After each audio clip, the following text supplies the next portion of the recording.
from them. 98% of students employed within 3 months of graduation. So that's coming from their strategy. Their strategy is career focus, applied learning, so they can actually compete on that basis. And then 70-hectare campus. It is in rural Wisconsin. It's a rural university. Okay, so I forgot now how close they are from the nearest airport. So you don't go there for a vacation. So you go there to study. And that's the only place, that's the only thing that you do there in that town, because it's a university town. You just go there to study, okay? So, there are students and stakeholder segments and requirements. So they identified 4 key student requirements: cutting-edge, career-oriented programs, high-quality active learning education and instruction, effective student support services, retention, academic success, and student satisfaction, and then related employment and academic or career growth opportunities, which means internships, okay, placements, okay, practicum while they are studying. And then what you have in parentheses are the measures that they use, okay, to determine whether they are meeting those requirements. And then stakeholders. They got 4 groups of stakeholders that I identified: business and industry partners, alumni and friends.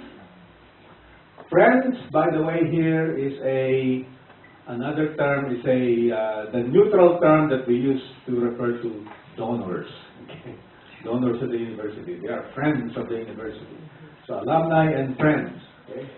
And then the feeder schools. Feeder schools here would be the high schools, the 2-year colleges, and then the governing board, the Board of Regents. And then the second column shows what's the nature of their relationship with these stakeholders. And then the last column shows what are the requirements that these stakeholders have of UW South. Okay? For example, business and industry partners, okay, are the source of jobs for graduates. They are the sources of technology transfer. They identify changing needs and trends, okay, for the curriculum reviews, and they require qualified interns who can quickly contribute. They require high quality, steady pool of graduates, and they require highly qualified faculty consultants, okay. So that's the logical flow here, okay. Then, well, in order to find out information about their students and stakeholders, so they have the student and stakeholder listening and learning methods. Okay? And this is another requirement in category 3. So, what are these listening and learning methods? The information that is available from the application for admission coming from prospective students. New student surveys. The staff liaisons with student segments, okay. Student participation on the university's advisory boards, student evaluations of teaching at the end of each class, student complaints, exit interviews. This is quite rare. Exit interviews here means the student chose to leave the university, go elsewhere, they still interview that student. Okay? And find out what exactly is the reason why they left. Okay? And then alumni surveys, alumni gatherings. Some of these, as you will note, are quite informal. Like alumni gatherings, okay? So you just have informal conversations with alumni, okay? Staff liaisons for student segments, like, for instance, there's an organization of engineering students. There's an organization of architecture students, okay? So the staff who is assigned to work with those student groups, that is a listening post also. That is a learning method that they actually use. And that's an example of an informal mechanism. Okay. Then, what about the access mechanisms that they have, as well as the measures of success? For students, they measure success by retention rates and graduation rates. Retention rate is the percentage of students who come back next year to register, okay, who you did not lose as a result. And as I mentioned yesterday, that is the students in the U.S. by and large are very mobile. Okay.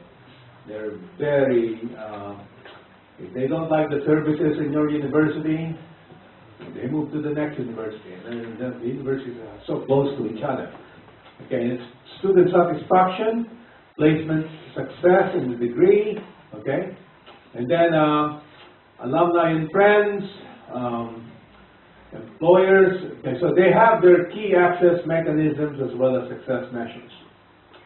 Next. How do they determine the satisfaction of their students and stakeholders? So they got these determination methods. They identify who's the stakeholder that is who's providing the evaluation information. They state what is the frequency. They state what is the sample size for the study, if any. What are the measures that they have to ensure the objectivity or the validity of the study? So in some cases, it's done by an external firm. In some cases, they use standardized surveys. Okay, these are some of the standardized surveys that they use. What are the comparisons? What's the sources of comparative data that they use? And what is the major focus of each one of those determination methods? Okay? So results. So what has resulted from what they've done? And I'm sharing with you here two results.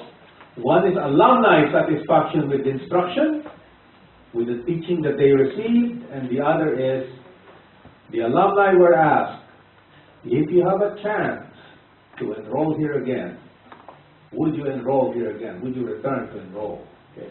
Another way of asking, are you sorry for having gone to this university? Okay? Or rather, are you not, So in terms of alumni satisfaction with instruction, you will see that they are more than satisfied than the University of Wisconsin system as a whole and the national average. And in terms of alumni, 1 year after graduation, alumni have said they would attend UW South again.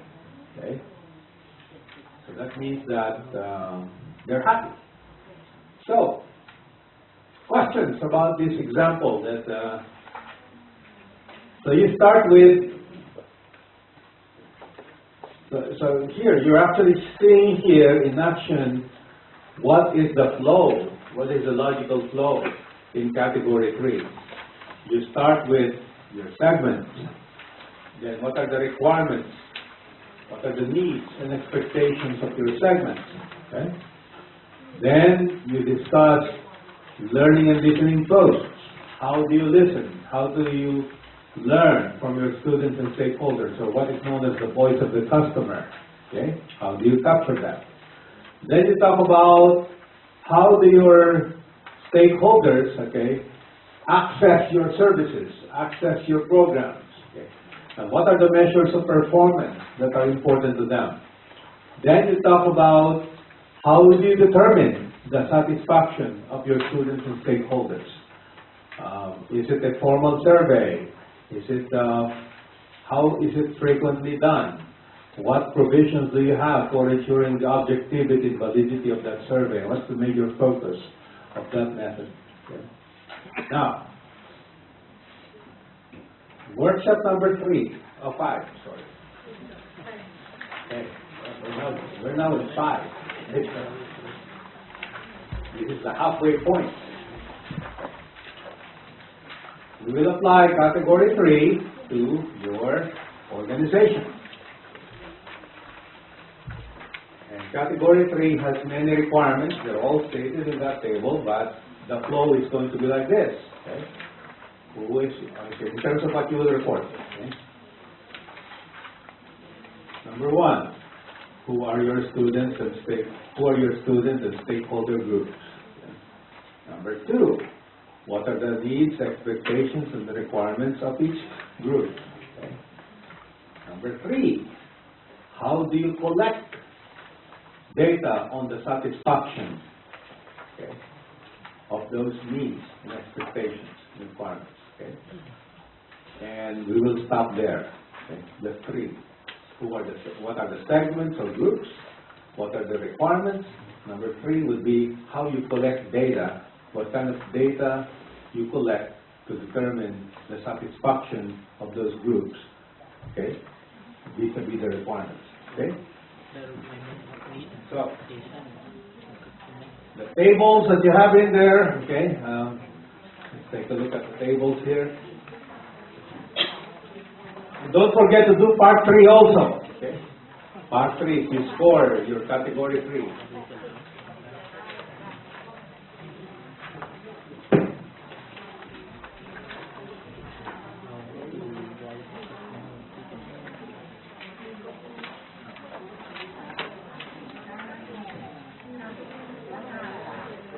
So, the relevant tables are on page 53, 3.1A1, listening to parents, students, and stakeholders.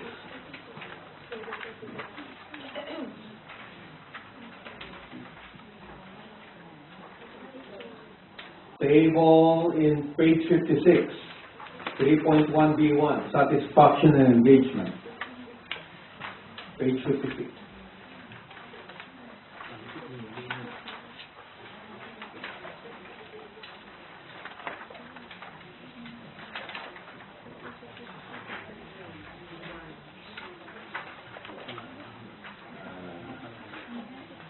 I am not going to ask you satisfaction relative to competitors for now, okay? Because, you may not even be gathering that. Okay. But I will ask you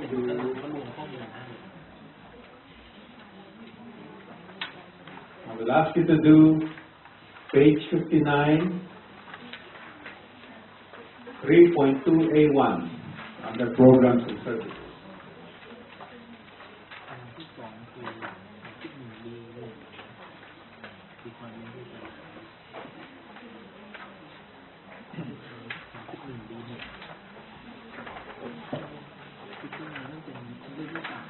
And lastly, 3.2B2.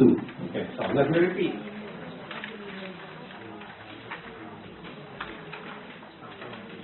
(3.1A1) in page 53. Okay.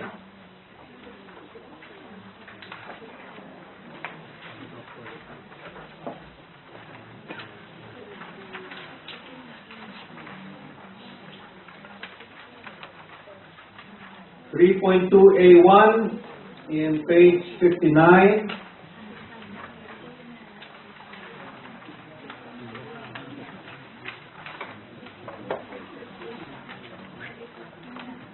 3.2B2, complaint management in page 64. Did I miss anything? I think I gave you before. I'm remembering now. Pardon? 3.1B1 also. Page 66.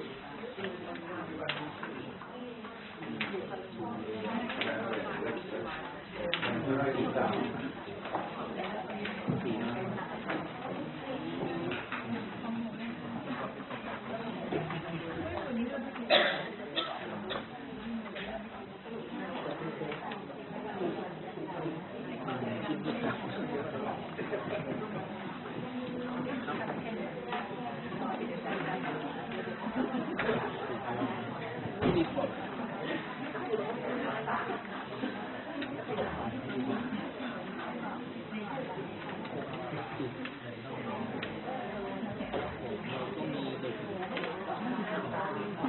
Okay, one more time.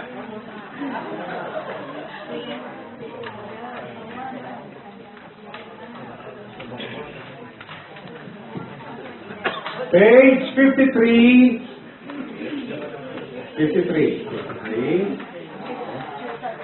3.1A1.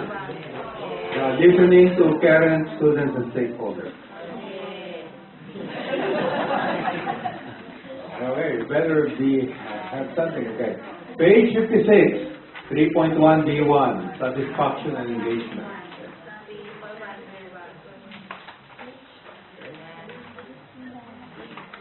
Then page 59, 3.2A1, Programs and Services.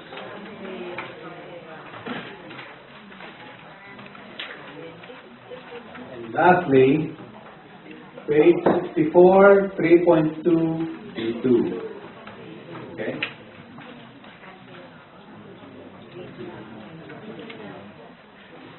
Then you do part 3. Okay? So you'll report those tables that I asked you to do. Okay? So you'll report the student and stakeholder segments, requirements, how you measure satisfaction, and how you manage complaints. Okay, that's the last part. Okay.